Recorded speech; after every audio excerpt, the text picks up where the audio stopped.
much for staying on. And now we're going to talk about the Ghana Prison Service because they've rolled out an initiative dubbed Think Prisons 360 Degrees. Oops.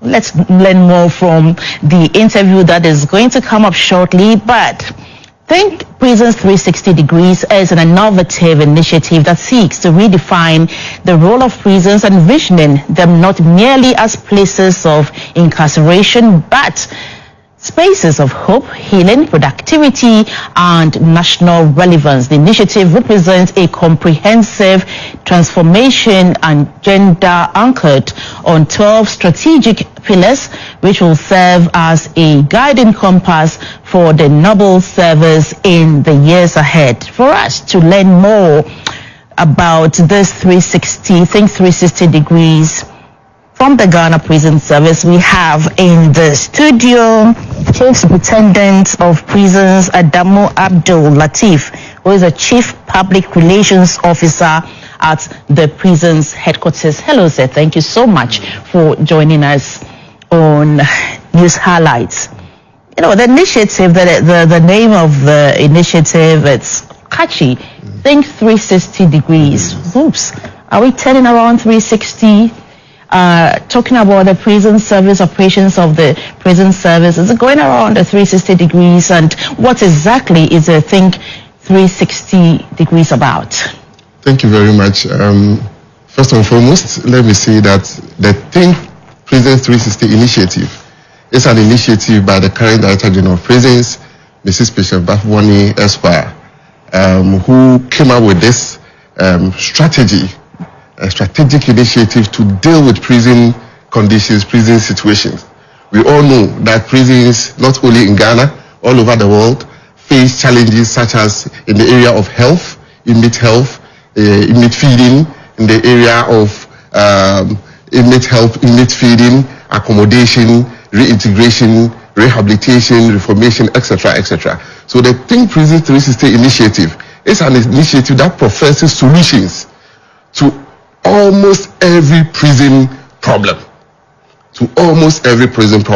And the end result is to transform the Ghana Prison Service into a modern correctional institution.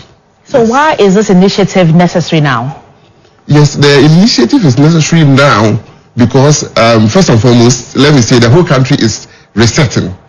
And so the prison service also found it appropriate to also reset itself alongside the resetting agenda of the country as a whole. Yes. And so we think this is strategic, it's timely, and it professes solutions to almost every prison problem. So prisoners are often seen, or prisons are seen as places of punishment. So how does this initiative, change the perception that people have about this? Thank you very much. You just mentioned one of the thematic areas that the initiative seeks to touch on, which is rebranding. Indeed, there is that misperception out there that prisons are places of punishment. But the answer is no. Prisons are not places of punishment, but a place of reformation and rehabilitation of the individual. Because indeed, we have changed our focus to now focus on corrections.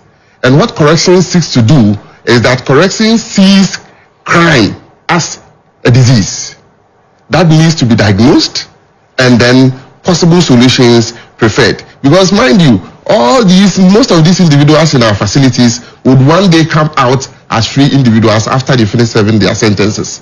And so the Think Prisons 360 agenda in the area of rebranding seeks to introduce into the public domain the idea that prisons are not places of punishment, but actually a place of correction and change for the individual to come out and continue the national development agenda. So it's for reformation, basically. It's for reformation, exactly. Okay. So this initiative is anchored on 12 strategic pillars. Could you briefly walk us through some of the key pillars?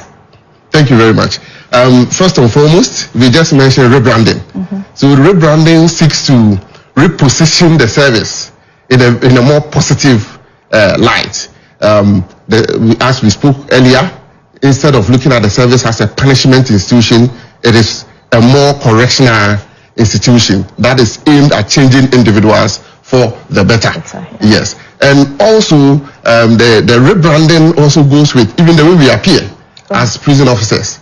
Yes. It goes with our logo. It goes to our vision, our mission, etc., etc. So the Prison 360 agenda in this area seeks to realign all these activities to project the prison service positively. The second area, it has to do with officers and inmates welfare. Of course, inmates welfare in the area of their feeding, inmates welfare in the area of their health, inmates welfare in the area of their accommodation is one area that has indeed generated a lot of controversies when it comes to prison anytime we talk about the prison, we talk about overcrowding in various prisons, which is not a good thing. Exactly. So what the initiative seeks to do in addressing this particular condition is that, first and foremost, the Director General of Prisons has introduced what we call DG's Kitchen. The DG's Kitchen project is a project that empowers all officers in charge or commanders of stations to have a backyard garden. And the purpose of that backyard garden is to help improve upon the nutritional component of the food we give to the inmates.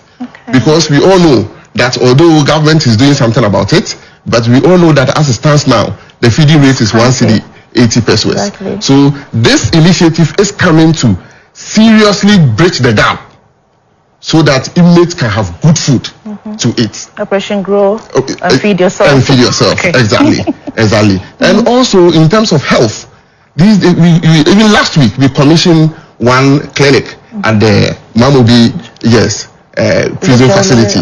Yes, and that clinic is to serve both inmates, officers, and even people living around the prison facility. And in addition to that, there is also the strategy of drug bank, where individuals, pharmaceutical organizations are encouraged to donate medication to the prisons. So we can build a bank of medication on which we can follow as and when inmates report sick. Because it's one of the areas that we face a lot of challenges in health delivery, medication. So the thing Prison 360 in the area of... So in that direction, this initiative will encourage other people like pharmaceuticals to come and donate to the prisons, exactly, to come and donate into the blood bank. The drug bank. Even last 2 weeks, the St. Augustine's Old Students College, I think the 85th group, they came and donated some assorted medications into the drug bank. And where is that place located? Mamobi. So you can come to the headquarters, do the donation, it moves there, and then from there, all other stations can have access to the bank whenever they need. Any quantity is welcomed.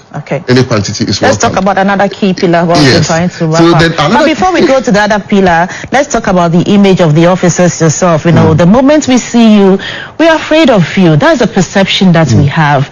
I don't know whether it's because of the uniform, the way you walk, the way you approach people. So how do we change this perception? Because when you walked into the studio, my heart jumped a little bit because I was like, what have I done wrong? Am I going to be arrested somewhere?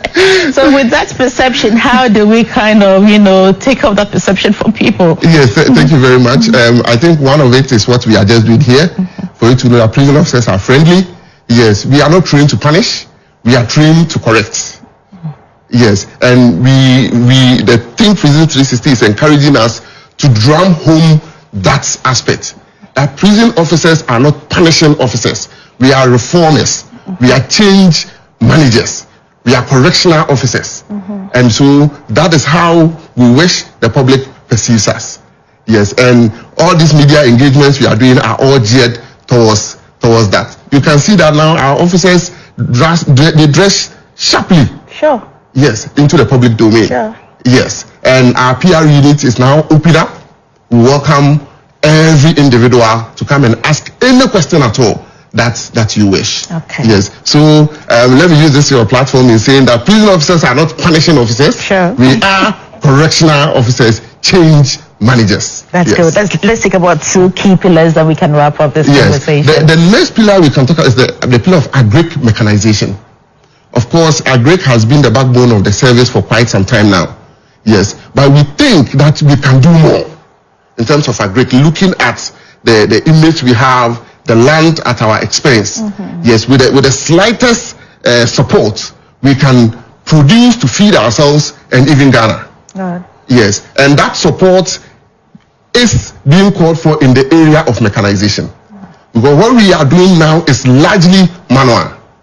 Yes, and even so, if we compare what we've been able to achieve using the available current resources, then we are sure that if we are mechanized, we can achieve more to feed ourselves and to contribute significantly to the food basket of Ghana.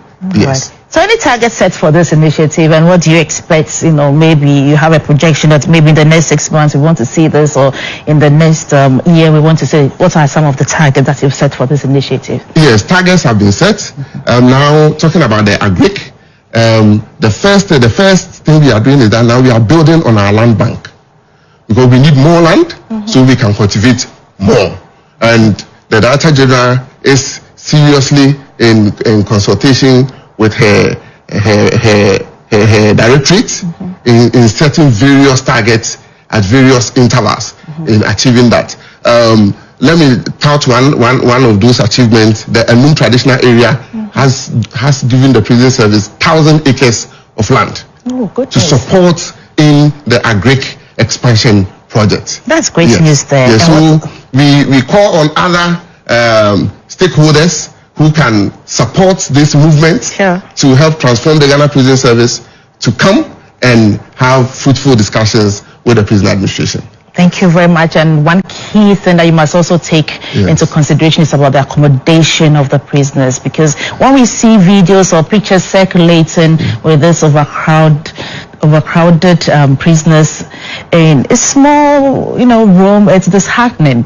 I hope this is also one of the key things that you really want to address in the shortest time possible. Yes. Let me just say something small in that area. Indeed, I mentioned that the second thematic area is the welfare of officers and inmates. And one of the areas of welfare for the inmates is accommodation. So you can see the collaboration between the Ghana Prison Service and the Church of Pentecost. The Church of Pentecost, as we speak, have completed the construction of 2 have been commissioned camp prison facility, modern prison facilities. 2 have been commissioned, one in Isawam, one in Medra. The third one is ready for commissioning in Damango, and we have 2 additional ones that they are constructing. Yes, one in Obuasi and some other place. So really, the prison administration is taking officers inmate accommodation seriously, because if the inmate is not comfortable in terms of where he sleeps and what he eats, the health is affected. And the health of the inmates and the reformation will be affected negatively. Whatever programs we roll out will not be successful because the person is not comfortable. Yes. Right. So this is great information out there, and we hope you'll be doing this engagement more for the public to know what the prison service is about. Today you've told the public that you are not officers who just are delighted in punishment, but you are reformers and key reformers indeed. Thank you very much, Chief Superintendent of Prisons Adamu Abdul Latif, who is the Chief Public Relations Officer at the prisons headquarters.